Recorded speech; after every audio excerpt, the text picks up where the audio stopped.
burger theory actually comes from, Rob and I studied sociology, but we actually studied theoretical sociology. The whole idea of burger theory was that there is no fact in food. It's, I really would not call what we do necessarily an art form, but it's an art in the sense that it's subjective. And that was kind of our burger theory, was this is not necessarily the burger that we see in Australia, but this is a burger we like. And we ran into some issues with leases, real estate agents, landlords didn't like us.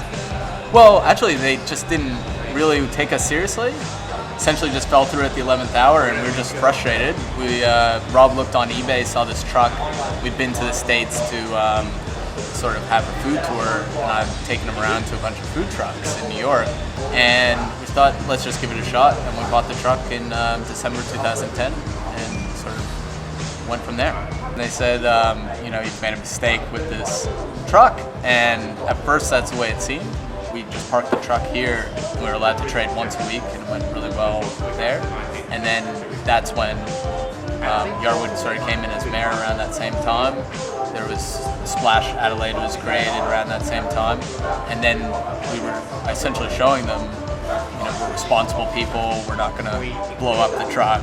We're not going to leave the trash everywhere. And that's what sort of kickstarted them taking us seriously. So then they were wonderful from that point. So we wouldn't be here without the city council, because that's how actually it started. Really, I got inspired to do something, but Splash Adelaide and the city council give me the tools to do it. As a chef, I normally spend my life in a submarine, really, in kitchen. So that's the highlight of my job, is to be outside, to be pushing a bike, to be on the street, and to be able to talk to people. And the other highlight is to be able to go actually everywhere, anywhere. So I've got a mobile restaurant. I can be part of events or market or the street, and I think that's giving me a little edge on a fixed venture, for example. Yeah, personally I love hot dogs, and I think Australia have really good quality of meat and quality of sausage, which no one's selling it. Like all the fresh sausage and no one's selling it. Yeah, that's one of the reasons I pick hot dogs, and me myself love hot dogs.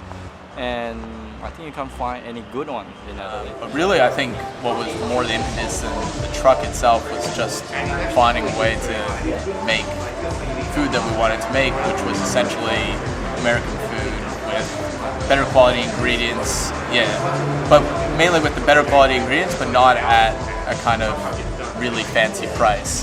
Healthy food, good food, vegetarian, that doesn't harm anyone is best. Preferably local, sustainable, all those kind of things. You can find them on Veggie Velo for sure. We try to always provide the healthiest, the freshest food. So that's my philosophy forever. The reason that some of the shops see us as a threat, because I think their product itself is not good enough, maybe. I guess it's quite different in the sense of we don't do any dining. It's really takeaway more. So I think our plus is we get a real contact with the people of the street. So it's really because we're on the bike. Actually, we're really on the same level than the people. Then I think that gave us a bit more real for me, as a chef anyway. Instead of being in the kitchen.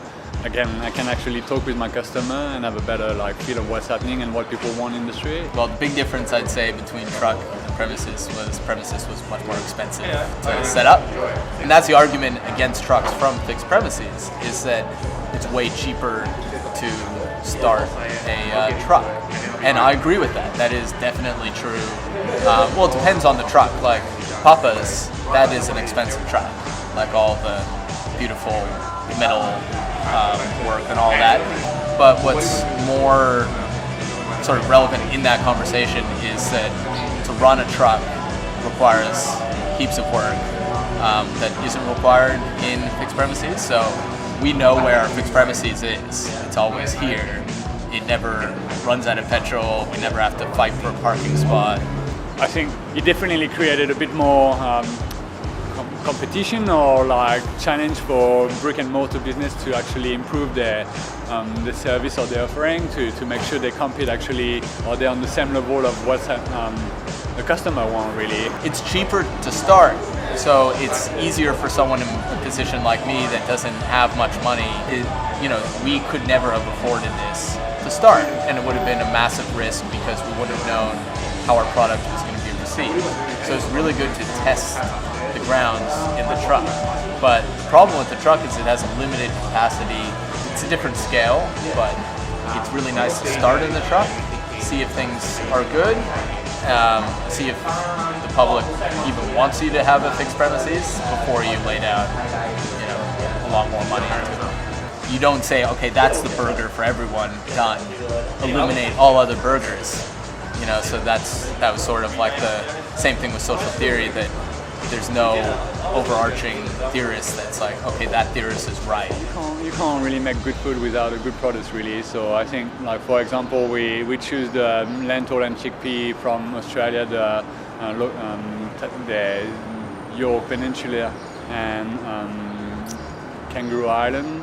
So yeah, I think you got something a bit better out of like something local than something imported, or having good food we know is gonna spread pretty easier than if you have bad food, of course. Now it's a bit less of a novelty, like people know a bit more about us and they really come for the foods now, and when before they really come for the whole experience, like the bike, the food and the French maybe or whatever. But yeah, now it's really we have people that want our food really.